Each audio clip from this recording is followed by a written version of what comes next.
So, today we're ranking every Pokémon Enhanced version, remake, and sequel. Basically what qualifies to be on this list are the games that are based off of a previously established region. Pretty much every main series game that's not the debut of a new generation. I've also thrown in the Sword and Shield DLC too, because not only does it give us more to talk about, but it's clear that the DLC fulfills a similar role to these other remakes and such, being something easier for the Pokemon Company to work on as they work on the next generation.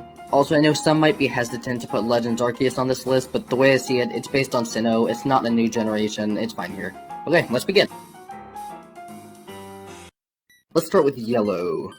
The fact that this was the 4th Pokemon game the world ever saw, and it was the 4th Kanto game, is kind of weird, but honestly I'm not sure what else they could have done. They had not finished Gen 2 yet, and they didn't have any other regions to work with, so their options were pretty limited. The concept is pretty good. There aren't a lot of differences between Yellow and Red-Blue, but the differences that are there are pretty impactful. You get Pikachu as your starter, and you can catch the main 3 in the wild. Also, there's color.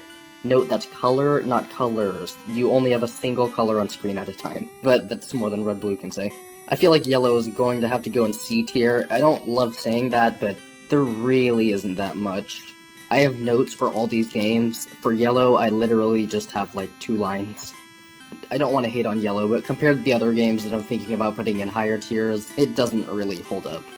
I suppose I'll do Crystal now to finish off the monochrome games. Crystal's another fairly simple one. You'll notice that as time goes on, these games start to get more distinct, but this is still really early in Pokemon's lifespan, but the game did a pretty decent job. It's a respectable enhanced version. It had some pretty significant changes to gameplay, things like different Pokemon movesets, there's a small subplot in the Ruins of Alph with Unknown, which is something. I do like all the little quality of life changes, like how you can choose your gender, the name of a location appears on screen when you enter, and when trainers call you on the cell phone, they all have their own little personalities, whereas in Gold and Silver, they would just say the same line. A lot of these changes actually became permanent for the Pokemon series, so I really have to appreciate that.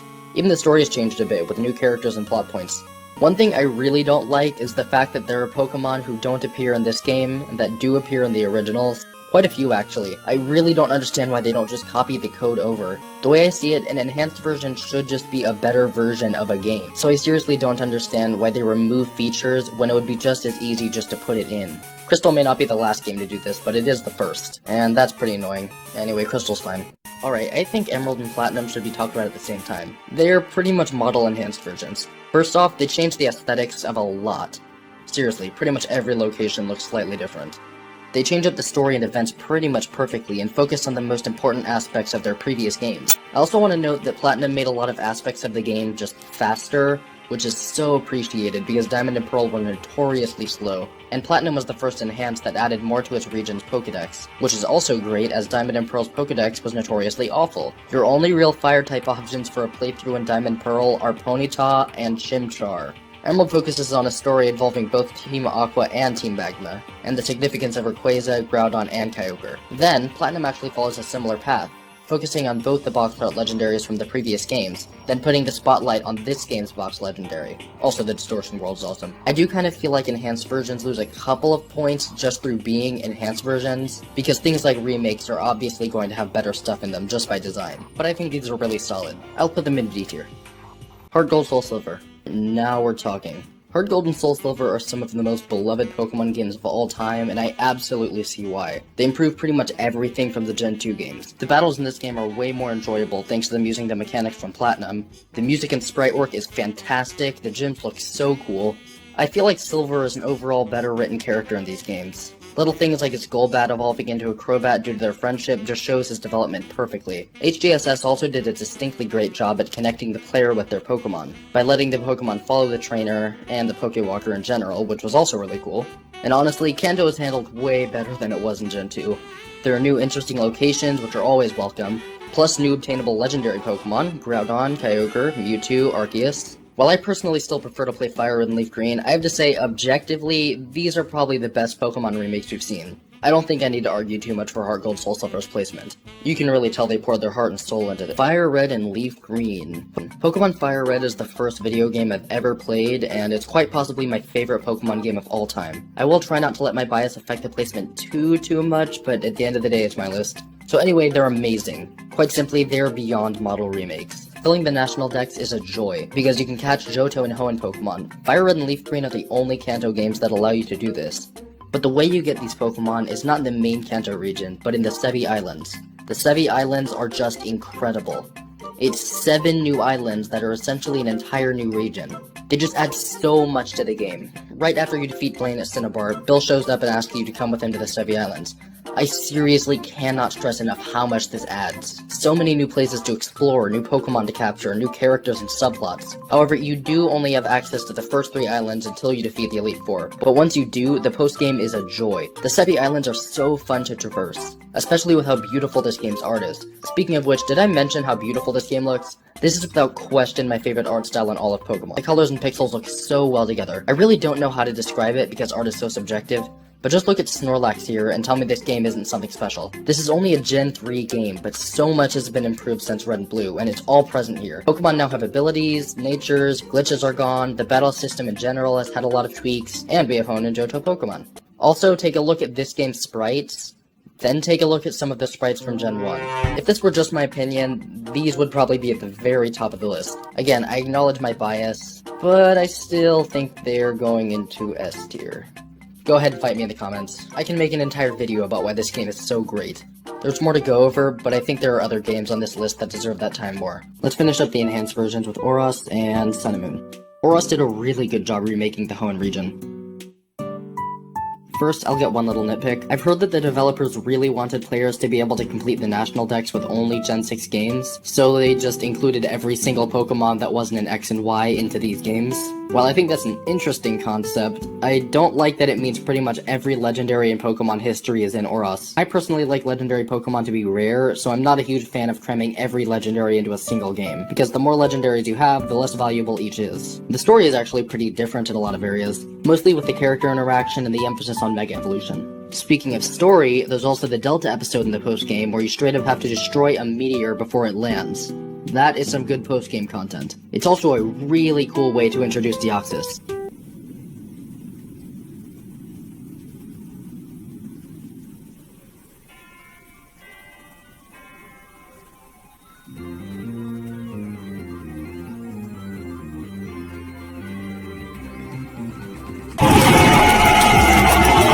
Anyway, Pokemon contests make a return. These are a lot of fun. I think the spectacular challenge mechanic is a cool concept, but the animations get stale pretty quickly. And of course the game corner's completely gone. Rip in peace. You'll be missed. At least Heart Gold and Soul Silver tried to change it to make it more SFW. Whereas just removed it altogether. Soaring is also a ton of fun. It's too bad we haven't seen this in any more titles.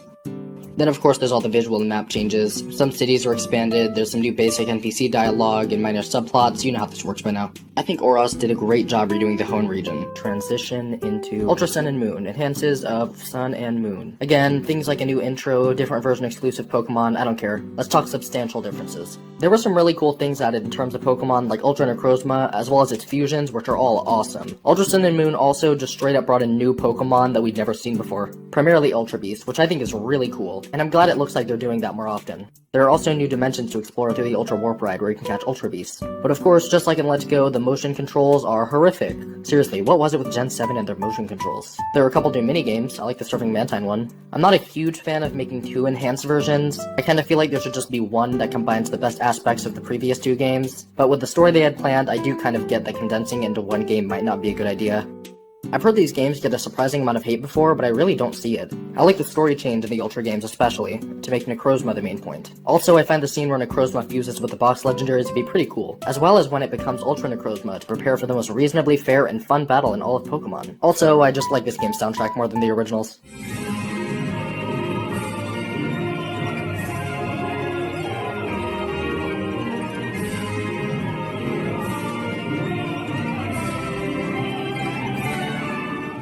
These games absolutely feel like improvements from their originals. I actually think Alola is one of the coolest regions we've seen, with some of the most interesting Pokemon designs we've seen. I do think I prefer Emerald and Platinum, but it's still in the same tier. I guess this has just sort of become the enhanced version tier.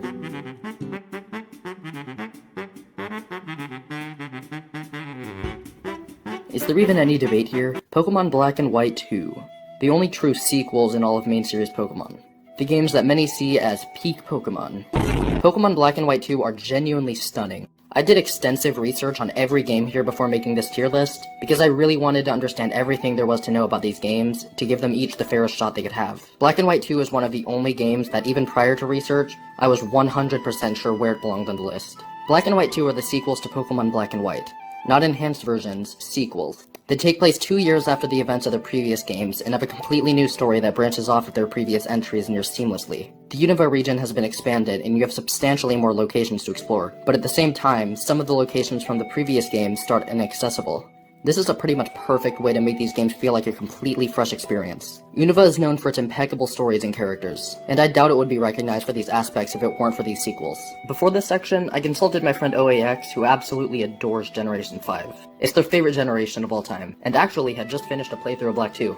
I only asked for some thoughts, but received what was close to an abridged review of Black and White 2 as sequels, which is much appreciated. Essentially everything you said was spot on. While Black White 2's story might not be as good as Black White, it's still very strong and a natural extension. And I think the fact that a new story even exists is amazing enough on its own. Look at this. Would you believe me if I told you that only 3 of these games on screen utilize an original story that isn't copied from a previous game? And one of those is DLC, it's not even a new game. This is of course intentional by design, but it does make me appreciate Black White 2 a lot more. Anyway, let's talk content. Black White 2 has the Pokemon World Tournament, a place where you can battle trainers from previous games and get useful rewards such as TMs or power-up items. This is awesome. Side note, I really love the animated sprite work in Gen 5. The amount of life and personality it breathes into some of my favorite Pokemon characters is unmatched.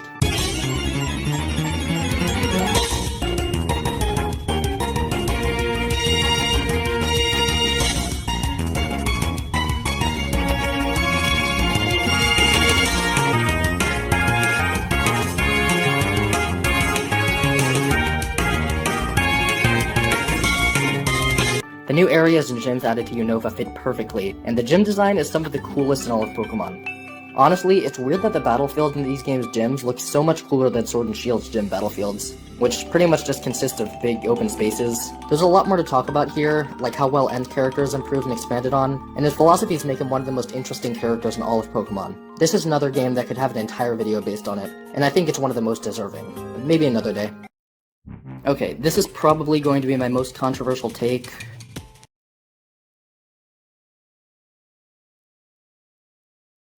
Yeah, Let's Go is awesome. Let me explain. So first off, it is another Kanto remake. Its story is pretty much completely identical to the Gen 1 games, the main change being your starter. In Let's Go Pikachu, you get Pikachu as your starter, and in Let's Go Eevee, you get... I don't remember. The game replaces the Safari Zone with the Go Park, which is really disappointing, to me at least, because I do not play Pokemon Go. And those are pretty much all my criticisms. I remember around release, a lot of people were complaining that Let's Go is just made for little kids, but frankly, I do not see why that's a problem. Little kids are allowed to enjoy Pokemon games just like the rest of us. Just because they're aimed at a younger audience doesn't mean they're bad games. Of course, it does lead to repercussions that I can't understand people getting upset about, like the fact that it didn't have the national dex. I think this was one of the things they did just to make it simpler for younger kids, but it's clear that the developers were going for a quality over quantity approach, and I actually think this paid off. Also, I'm sorry, following Pokemon has never been better than it was in Let's Go. The way each Pokemon traverses the world in their own unique way is just amazing. Some float ahead, some lag behind, some roll instead of walk, you can even ride on some. I'm confident following Pokemon would not have been a feature in Let's Go if the National Dex was included. Unfortunately, they also removed abilities and natures, which is a shame, but again, they were just trying to simplify it for younger kids. I might be getting a bit carried away here. Am I actually putting Let's Go above Platinum and Emerald?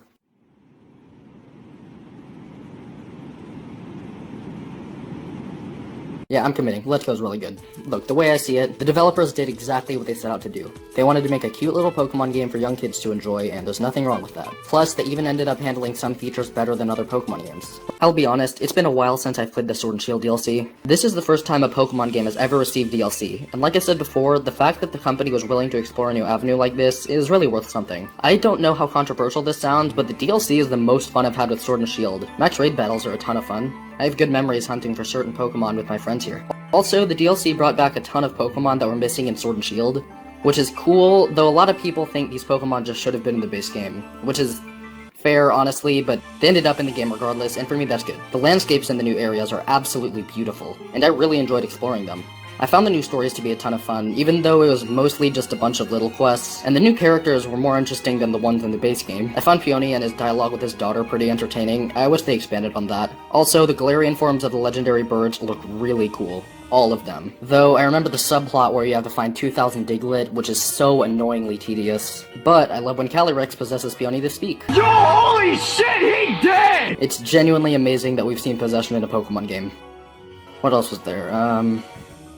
Well, I'm not doing a great job expressing myself here. Whatever, the point is I enjoyed it. A tier. Brilliant Diamond and Shining Pearl are not great. Alright, first off, I'm going to mention the controversial art style. These games are very visually distinct from any modern Pokemon games. It goes for a chibi art style similar to its original games, but with a modernized touch. And personally, I really like it. It's creatively simple, and I find the chibi-fied characters kind of cute in their own way. Also, hideaways are really cool. It makes the underground a way more interesting place to explore.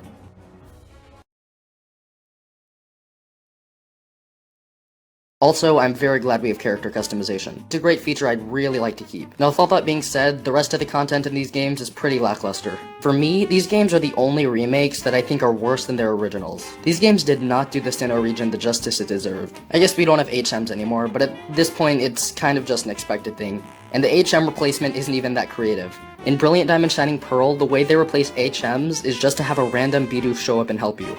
Which doesn't really make sense. Like, why is a random Bidoof just helping you? Also, let's talk about the Pokédex. First, like I said earlier, the Brilliant Diamond and Shining Pearl Pokédex is awful, but Pokemon Platinum fixed most of the issues. But for some reason, the developers of Brilliant Diamond and Shining Pearl decided not to let the players use all the Pokemon from Platinum on their team. Why? And I mean basic ones, like Tangela and Eevee. Why would they completely undo the progression? I suppose they were trying to be faithful to their original games, but this kind of faithfulness is not appreciated. They even locked some Pokemon evolutions until after the Pokemon leave. For example, you can use a Gliscor on your playthrough team, but you can't evolve it until you beat the game. Why are we still here? Just to suffer? I'll be honest, I was hoping to use a Dusknoir on my playthrough team in Brilliant Diamond, but I was really disappointed that I couldn't. This isn't even how it was in the original games. They deliberately changed it for no reason. Also, remember the Shard move tutors from Platinum? Well, Game Freak doesn't. I seriously don't even understand why you can dig up shards in the underground. What is even the point? Also, technical machines break again. Why? Oh, but don't worry, the game has following Pokemon. Actually, remember how I said that Let's Go was the best following Pokemon had ever been? Well, following Pokemon in Brilliant Diamond and Shining Pearl is the worst it's ever been. I hate it so much. In Sword and Shield, the following Pokemon move so slow, it's unbearable.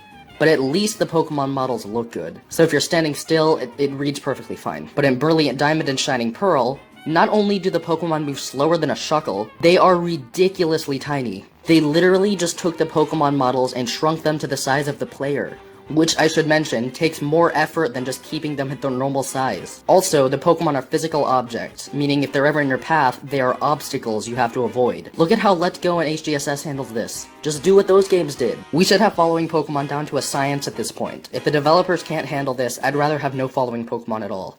Also, secret bases are really lame now that you can't decorate them. Pretty much every time I enjoyed something, it wasn't because Brilliant Diamond and Shining Pearl was doing something new and unique, it was because Diamond, Pearl, and Platinum had already done it well 15 years ago.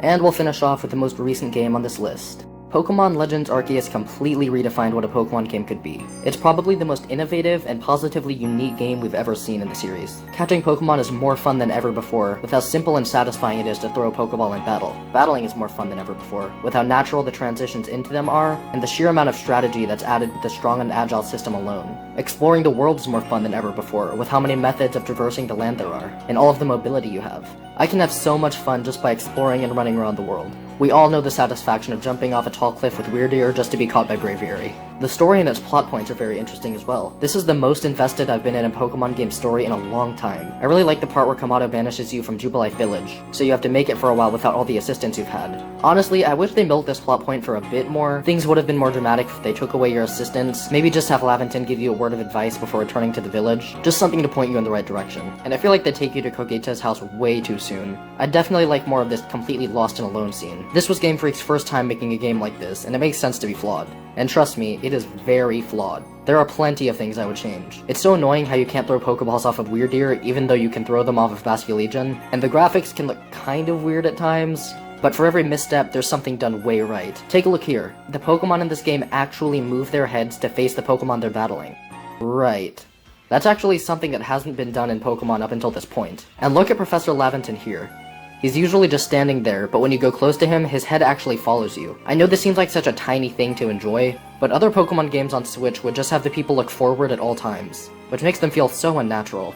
But the characters in this game are amazing. Kamado is one of my favorites, and his backstory about how his hometown was destroyed when he was young is endearing, and it makes the scene where he banishes you make so much more sense. He was panicked and didn't really know what else he could do, and he didn't want a repeat of what happened to his village. I really feel like this game should have had voice acting. I feel like Legends Arceus was the perfect game to start with how interesting the characters were. Regardless, this game is truly amazing. Is it the best Pokemon game ever made? Very debatable. It doesn't matter. And I also don't care who argues, I think Legends Arceus is a free S tier, one of the easiest decisions I've made on this list. Okay, I forgot to write a conclusion for this video, so bye.